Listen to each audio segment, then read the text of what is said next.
नमस्कार दोस्तों, स्वागत है आपका हमारे इस चैनल पे जहां हम आपको पौराणिक कथाएं सुनाते हैं। आज हम आपको महाभारत से जुड़ी कुछ रोचक बातें बताएंगे। दोस्तों, हम सभी जानते हैं महाभारत का युद्ध कौरवों और पांडवों के बीच धर्म, सत्ता, प्रतिष्ठा का युद्ध था। इस युद्ध में भगवान श्री कृष्ण अर्जुन के सारथी थे और उन्होंने अर्जुन को महान भागवत गीता का सार बताया था। हमारे शास्त्रों में गीता की महिमा का महत्व बताया गया है। शास्त्र कहते हैं कि गीता में मनुष्य के जीवन का सार निहित है। महाभारत से जुड़ी कई बातें, फैक्ट्स ऑफ महाभारत आप जानते होंगे, लेकिन अब भी महाभारत की कई घटनाओं और ज्ञान का रहस्य बरकरार है। तो आज हम महाभारत से जुड़ी कुछ ऐसी बातों को जानेंगे जो शायद आप नहीं जानते। तो आइए जानते हैं, मगर उससे पहले आप हमारे चैनल को सब्सक्राइब जरूर करें और बेल आइकन को प्रेस कर दें। महाभारत का संयोजन महर्षि वेद व्यास ने किया था और इसकी रचना भगवान गणेश जी ने इस शर्त पर की थी कि महर्षि वेद व्यास बिना एक बार भी उनके रुके लिखे जाने वाले श्लोकों का लगातार उच्चारण करते रहेंगे।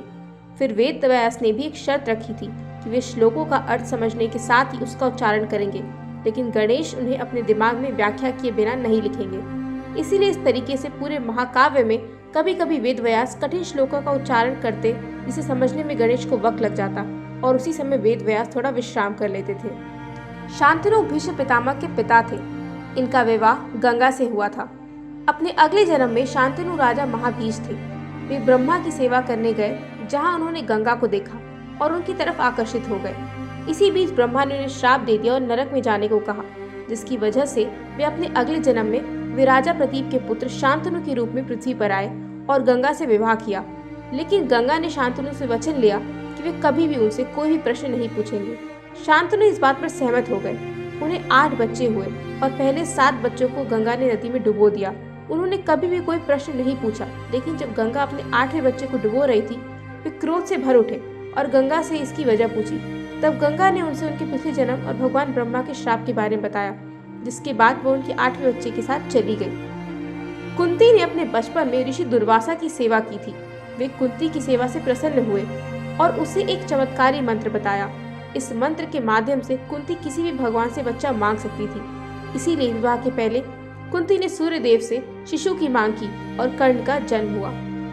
ऋषि किंदम की श्राप की वजह से पांडु ने साम्राज्य छोड़ दिया था और सन्यासी बन गए थे। कुंती और माद्री भी उनके साथ वन में रहने लगी थी। यहाँ दुर्वासा के मंत्र से धर्मराज युधिष्ठिर का जन्म हुआ। इसी प्रकार वायुदेव से भीम, इंद्र से अर्जुन का जन्म हुआ। कुंती ने यह मंत्र माद्री को बताया और सहदेव का जन्म हुआ। महाभारत के युद्ध में भगवान कृष्ण ने हथियार न उठाने के लिए अपने वचन को तोड़ा था, लेकिन जब उन्होंने देखा कि अर्जुन भीष्म की शक्तियों का सामना करने में समर्थ नहीं है, वह असहाय हो गया है, तब उन्होंने तत्काल रथ की लगाम छोड़ दी और युद्ध भूमि में कूद पड़े। उन्होंने रथ के पहियों में से एक को निकाल लिया और भीष्म की हत्या करने के लिए उनकी तरफ फेंका। अर्जुन ने कृष्ण को रोकने की कोशिश की, लेकिन नाकाम रहा। महाभारत में कौरवों की रक्षा जयद्रथ कर रहा था। पांडवों को चक्रव्यूह में प्रवेश करने से रोकने के लिए वह अपने वरदान का प्रयोग कर रहा था। जयद्रथ को भगवान शिव से वरदान प्राप्त था कि वह अर्जुन को छोड़कर बाकी पांडवों को युद्ध में एक दिन के लिए रोक सकता है। अर्जुन को भगवान कृष्ण का संरक्षण प्राप्त था, इसीलिए वह इस वरदान से बाहर रहा।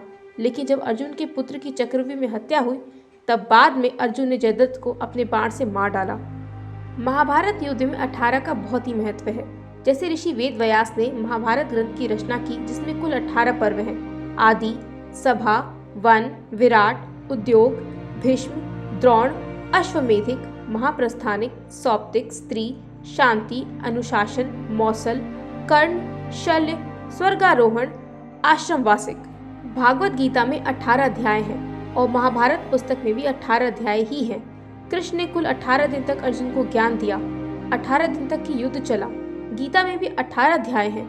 कौरवों और पांडवों की सेना भी कुल 18 अक्षौहिणी सेना थी, जिसमें कौरवों की 11 और पांडवों की 7 अक्षौहिणी सेना थी। इस युद्ध के प्रमुख सूत्रधार भी 18 थे। इस युद्ध में कुल 18 योद्धा ही जीवित बचे थे। कृष्ण के भाई बलराम बहुत शक्तिशाली थे। उन्होंने कई युद्ध लड़े थे, लेकिन उनके महाभारत के युद्ध में शामिल नहीं हुए थे, क्योंकि वो कौरवों और पांडवों के समान मित्र थे। उन्होंने कृष्ण को भी दोनों के बीच में पड़ने से मना किया था। इसीलिए श्री कृष्ण ने युधिष्ठिर से उन्हें या फिर उनकी सेना में से किसी एक को चुनने के लिए कहा था। युधिष्ठिर ने उनकी सेना को चुना। इसीलिए श्री कृष्ण भी केवल अर्जुन के ही सारथी बने। बाद में बलराम जी की मृत्यु समाधि लेकर हुई थी। क्या आप जानते हैं कि भीष्म पितामह का वास्तविक नाम देवव्रत था? दरअसल भीष्म पितामह हस्तिनापुर के राजा शांतनु तथा देवनदी गंगा के पुत्र थे। इनका वास्तविक नाम देवव्रत था। इनकी योग्यता देखकर शांतनु ने इन्हें युवराज बना दिया। एक दिन महाराज शांतनु जब शिकार खेलने गए तो उन्होंने नदी के किनारे एक सुंदर कन्या जिसका नाम सत्यवती था, वह उससे विवाह करना चाहते थे।